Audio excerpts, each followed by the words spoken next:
తండ్రి అయిన దేవునికి స్తోత్రం కలుగునుగాక. మరోసారి మీ అందరికీ ప్రభునామ వందనాలండి. యెషయా గ్రంథం 3వ అధ్యాయం 3వ వచనాన్ని చదువుకుందామండి. సోదెగాండ్రును, పెద్దలను, పంచదశాధిపతులను, ఘనత వహించిన వారిని, మంత్రులను, శిల్పశాస్త్రములను ఎరిగిన మాంత్రికులను యెరూషలేములో నుండి యోదాయ దేశములో నుండి తీసివేయును. ప్రార్థన చేసుకుందామండి. మహాగణుడైన మా తండ్రి, వాక్షమై ఉన్న మా ప్రభువా, జీవాధిపతి, సర్వలోకనాథ, నిన్ను ఘనపరుస్తూ ఉన్నాము. నేను నీ మాట వెల్లడైన తోడని మేము ఆత్మీయంగా ఆరోగ్యవంతులుగా మారుతున్నాము. శరీర సంబంధమైన రోగాలు పోతున్నాయి. మానసికమైన ఒత్తిడి నుండి విడుదల పొందుతున్నాము. నాయన, నీ మందిరములోనే మాకు ఆరోగ్యము, మీ వాక్య పఠనములోనే మా ఆత్మకు జీవాహారము దొరుకుతుంది. నాయన, జీవమైన మా ప్రభువా, ఈరోజు కూడా మాతో మాట్లాడి మా శరీరాలను బలపరచండి. మేము శక్తివంతముగా బలవంతముగా సాగిపోయే కృప దయచేయండి. నాయన, యెషయా గ్రంథములోని అనేక విషయాలు ఇప్పటికే మీరు బోధపరుస్తూ వచ్చినారు. ఈరోజు కూడా మీ వాక్యం వినటానికి యెషయా 3వ అధ్యాయం 3వ వచనాన్ని చదువుకొని ఉన్నాము. మీరే మరుగు మాటను బయలుపరిచి మీరే మాకు అనుగ్రహించుమని యేసుక్రీస్తు ఘనమైన నామములో ఈ ప్రార్థన అడుగుచున్నాము తండ్రి, ఆమేన్. ప్రభునందు ప్రియులారా, మనము 3వ అధ్యాయములో నుండి ఒక్కొక్క మాట చదువుకుంటూ వచ్చినాము. శూరులు, యోధుల గురించి చదువుకుంటూ వచ్చినాము. న్యాయాధిపతులను గురించి చదువుకుంటూ వచ్చినాము. పెద్దలను, సోదెగాండ్రులను గురించి కూడా తెలుసుకోవటము జరిగిందండి. పంచదశాధిపతులు, మరి ఉజ్జీయ సైనికులు గురించి కూడా నిన్నటి వారాన్ని తెలుసుకున్నాం. ఇక్కడ రాజు దేవుని మీద ఆనుకోలేదని, దేవుని ప్రజలు దేవుని మీద ఆనుకోలేదని చూస్తున్నాం. వారు ఫిలిప్పీల వలె మంత్రప్రయోగాలు చేస్తూ వారు అన్నిటిలోనూ పెరగాలని ఎదురు చూస్తున్నారు. దేవుడు ఇది వారిని హెచ్చరిస్తూ యెషయా ద్వారా వారికి ఈ వర్తమానము ఇస్తూ వచ్చినాడు మాట అండి. మొదటి అధ్యాయం చూడండి ఒకసారి. 1వ వచనం. ఉజ్జియా, యోతాము, అహాజు, హిజ్కియాను యోధారాజుల దినములలో యెషయా ప్రకటన చేస్తూ వచ్చాడు మాట అండి. యెషయా 3వ అధ్యాయము 3వ వచనంలోనికి రండి. ఇక్కడ మనం ఘనత వహించిన వారిని, ఎవరండి వీళ్ళు? ఘనత వహించిన వారు. కొందరు సామాన్యంగా కనపడతారండి, కొందరు కొన్ని విషయాల్లో ఘనత కలిగిన వారుగా ఉంటారు. కొందరు కొన్ని పనులలో బహుగా నైపుణ్యత కలిగిన వారుగా ఉంటారు. కాబట్టి రాజు దగ్గర ఘనత వహించిన వారు కూడా అవసరం.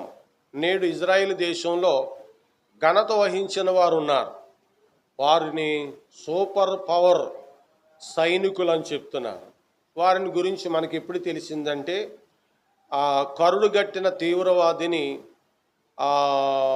చంపినప్పుడండి, అతడు ఎవరికి తెలియకుండా ఒక ఇంటిలో ఉన్నప్పుడు వారు దాన్ని తెలుసుకొని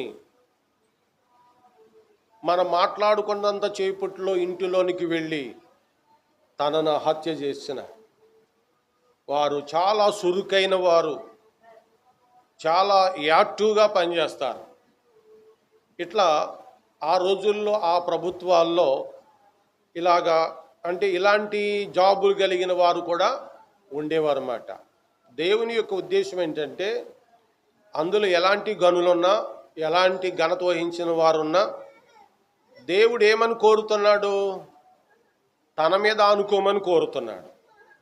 నాకేముంది సైన్యము, నాకే గనులున్నారు అని రాజు ఎవరి మీద ఆనుకోవటం మానేశాడంటే దేవుని మీద ఆనుకోవటము మానేశాడు. అక్కడ ఉన్న ప్రజలు కూడా దేవుని మీద ఆనుకోవటం లేదు. ఇది మనకు పాఠమే కదా. దేవుని మీద ఆనుకోండి, మీరు కూడా దేవుని మీద ఆనుకుంటే సిగ్గుపడతామా? సిగ్గుపడము. దేవుని మీద ఆనుకోవాలి. మనము సంఖ్యాకాండము 22వ అధ్యాయము 10వ వచనంలోనికి వెళ్దాము రండి.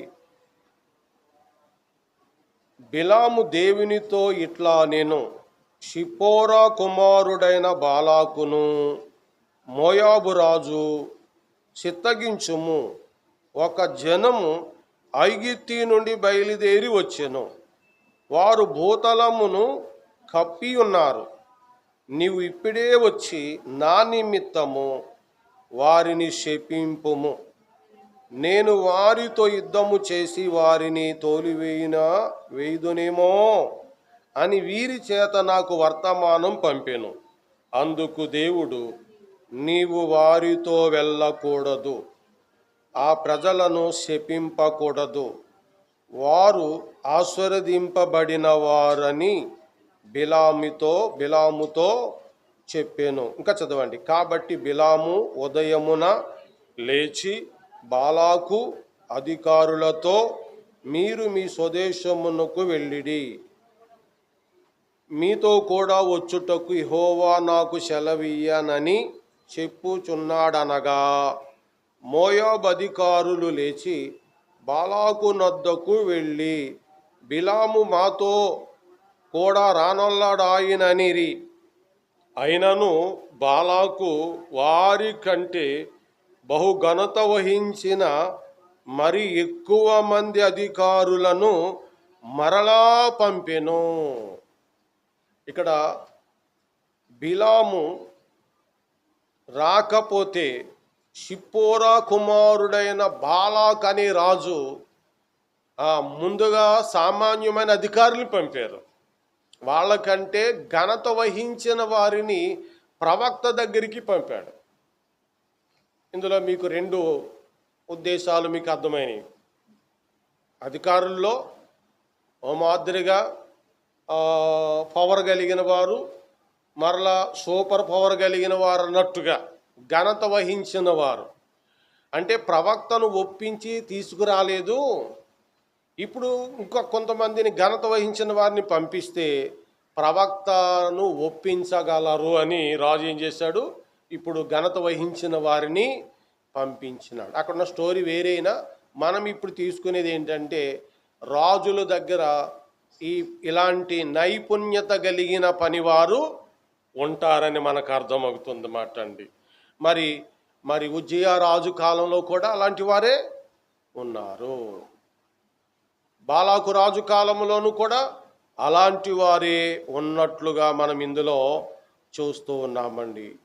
మరి కీర్తనల గ్రంథము 49వ కీర్తన అండి, 49వ కీర్తన అండి, 12వ వచనం చూడండి. చదవయ్యా. ఘనత వహించిన వాడైనను మనుష్యుడు నిలవజాలడు, వాడు నశించు మృగమును పోలినవాడు. దేవుడు ఏం చెప్తున్నాడు ఇక్కడ? ఘనత వహించిన మనుష్యుడు నిలవజాలడు. పై వచనాల్లో 7వ వచనంలో చూడండి. ఎవడును ఏ విధము చేతనైనను తన సహోదరుని విమోచింపలేడు. ఇక్కడ చూడండి, ఘనత వహించిన ఏ మనుషుడు నిలవడు, అంతే. ఇదే మనం తెలుసుకోవాలి. ఉజ్జియా ఘనత వహించిన వారి మీద ఆనుకున్నాడు.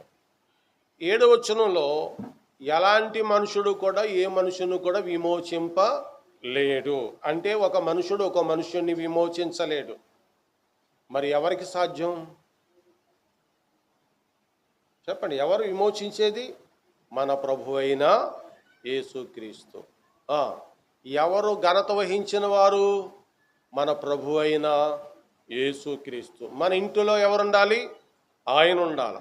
మన సంఘము ఆయనదే, సంఘమే అయింది, కుటుంబమే అయింది. ఇల్లు అనగా సంఘం అనగా ఒకటే. ఇంట్లో పనులు వేరు, సంఘంలో పనులు వేరు ఏం కాదు. ఇక్కడ ఏమైతే నేర్చుకుంటున్నామో ఇంటి దగ్గర అదే చేస్తున్నామో. ఇది జీవిత దేవుని పాఠాలు చెప్పే బడి ఇంటి దగ్గర చేస్తాం. కాబట్టి మనలో, మన సంఘంలో, మన కుటుంబంలో ఆయనే ఘనత వహించిన వాడుగా ఉండాలి. ఏ మనుషుడు నిలవడు. ఉదాహరణకి మీరు అనుకోవచ్చు, దైవ సేవకులుగా మేము ఘనత వహించిన వారమని. మేము నిలము. ఒకవేళ మీ గురించి ఎక్కువగా చెప్తున్నాము, లేకపోతే మేము వింటున్నాము, మేము కూడా బోధకు లోబడుతున్నాము, సరేలే అనుకోవచ్చు. చాలామంది ఆయన గనుడండి అని అనుకోవచ్చు. ఎవరు కూడా నిలవడు. కానీ శాశ్వతంగా ఉన్నవాడు ఎవరంటే మన ప్రభు అయిన యేసుక్రీస్తు. మార్కు సువార్త 15వ అధ్యాయము, మార్కు శుభవార్త 15వ అధ్యాయము 43వ వచనం చూడండి. గనుక సాయంకాలమైనప్పుడు అరిమతెయ యోసేపు తెగించి పిలాతు నొద్దకు వెళ్ళి యేసు దేహము తనకిమ్మని అడిగెను. అతడు ఎవరండైనా ఘనత వహించిన యొక్క సభ్యుడు, సన్హెద్రెన్ సభలో ముఖ్య సభ్యుడు. అందులో ఇతనికి ఒక స్పెషాలిటీ ఉంది. సాత్వికుడు, దీన మనసు గలవాడు. ఆ దీనత్వంతో సన్హెద్రన్ సభల్లో ఇతడు ముఖ్యుడై ఉన్నాడు. ప్రతిదానికి నిదానముగా మాట్లాడతాడు. ప్రతిదానిని పరిష్కరించటంలో బాగా తెలివిస్తాడు. అర్థమైందండి? అరిమతెయ యోసేపు. ఇప్పుడు అరిమతెయ యోసేపుని జ్ఞాపకం చేసుకుంటే, అరిమతెయ యోసేపు గనుడే. బాలాకు రాజు దగ్గర ఉన్నవారు కూడా గనులే, ఘనత వహించిన వారే. ఉజ్జియా రాజు దగ్గర కూడా వీళ్ళే ఉన్నారు కదండి. మరి సన్హెద్రన్ సభలో కూడా ఇతడు ఎలా ఉన్నాడండి? అరిమతెయ యోసేపు ఘనత వహించిన ఒక సభ్యుడై. చూడండి, నీకు దేవుడు ఒక ఘనత ఇచ్చాడంటే దాన్ని ఏం చేయాలా? దేవుడు నీకు ఒక తలాంతు ఇచ్చాడు అనుకో, దేవుని కొరకు దానిని వాడాలా. దేవుని కొరకు దానిని వాడాలా.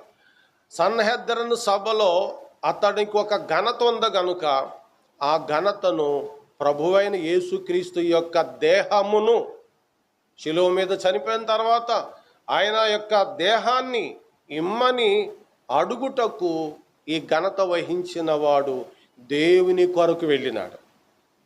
ఎవరి కొరకు వెళ్ళాడండి? దేవుని కొరకు వెళ్ళినాడు. ఎవరో వెళ్ళలేదు అక్కడ. అందరూ పారిపోయారు అనుకోవచ్చు కదండి. సిలువేసినప్పుడు అందరూ వెనక్కి వెళ్ళిపోయారు. కానీ ఈయన ఏ సమయాన్ని వెళ్ళారండి? శుక్రవారము. వాళ్ళ యొక్క క్యాలెండర్లో శుక్రవారం ఉండదులేండి. ఆ శుక్రవారము, ఈ శుక్రవారము పొద్దు గూకితే మరలా శనివారం వచ్చేద్ది. సాయంకాలం అవ్వకమునిపే యేసు యొక్క శరీరము ఆ శిలువ మీద ఉండటానికి వీలు లేదు. కాబట్టి చట్టమేమో ఇవ్వదు. చట్టమేమో ఆ శవాలు అక్కడే కులిపోవాలి, అక్కడనే చూడాలి, అందరూ భయపడాలి అందరూ. కానీ అరిమతెయ యోసేపు తన ఘనతను దేవుని కొరకు పెట్టుకుని ఇప్పుడు ఎక్కడికి వచ్చాడు? పిలాతు దగ్గరికి వచ్చాడు. ఇది మనకున్నది. ఏదైనా ఉంటే దేవుని కొరకు దానిని వాడితే అది ఘనపరచబడుతుంది. ఎప్పుడైతే పిలాతు దగ్గరికి ఘనత వహించిన అరిమతెయ యోసేపు వచ్చాడో, పిలాతు చట్టం ప్రకారంగా ఇవ్వకూడదు, కానీ వచ్చిన వాడు ఎలాంటి వాడు అంటే ఘనత వహించిన వాడు. కాబట్టి పిలాతు చట్టాన్ని మార్చేశాడు. కాబట్టి వెళ్ళి ఆ శరీరాన్ని తీసుకుని వెళ్ళన్నారు. దొంగల శరీరాలు తీసుకుని వెళ్ళలేదు.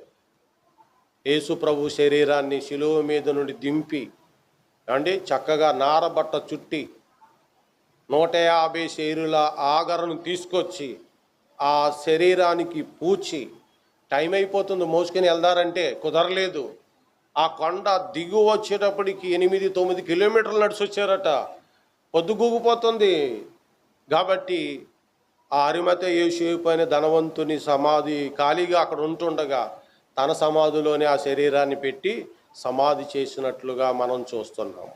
కాబట్టి నీకు దేవుడు ఘనతిస్తే దేవుని కొరకు అది బడాలి. వాడబడితేనే గొప్పది, అలా వాడితేనే గొప్ప విషయం అండి. కాబట్టి ఉజ్జియా కాలములో ఉన్న ఘనత వహించిన వారు దేవుని కొరకు వాడటం లేదు. అందుకనే మీలోనున్న ఈ సూరులను, మీలోనున్న యోధులను, మీలోనున్న సోదుగాండ్రులను, న్యాయాధిపతులను, పెద్దలను, వీళ్ళందరినీ నేను తీసేస్తాను అన్నాడండి. తీసేస్తాను అన్నాడండి. సమయం ఎంత ఉందండి? ఇంకా మాట్లాడుకుందామా? రండి. యెషయా గ్రంథం 3వ అధ్యాయము 3వ వచనంలో ఘనత వహించిన వారు తర్వాత ఎవరున్నారండి? మంత్రులు. ఎవరండి వాళ్ళు? మంత్రులు. ఈ మంత్రులు అంటే రాజుకి ఆలోచన కర్తలండి. ఎవరండి వీళ్ళు? రాజుకి ఆలోచన కర్తలు. ఏదైనా ఆలోచించాలంటే వీళ్ళ సలహా తీసుకుంటాడు రాజు. వీళ్ళ సలహా మేరకు అక్కడ ఆలోచన సిద్ధం చేసుకుని కరెక్టు లేకపోతే కరెక్ట్ కాదని చెప్పుకుంటాడు.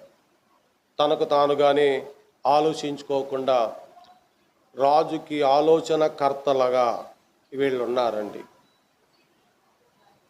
ఉజ్జియా కాలములో ఆ ప్రభుత్వపు విధానమంతా కూడా ప్రవక్త తెలియజేస్తున్నాడు. మనకి ఈరోజు ఆ సంగతులని విని మనం కూడా జాగ్రత్త పడటానికే చూడండి, దానియేలు గ్రంథంలో ఈ ఆలోచన కర్తలైన సహకారుల గురించి రాయబడి ఉందండి. దానియేలు 3వ అధ్యాయం అండి,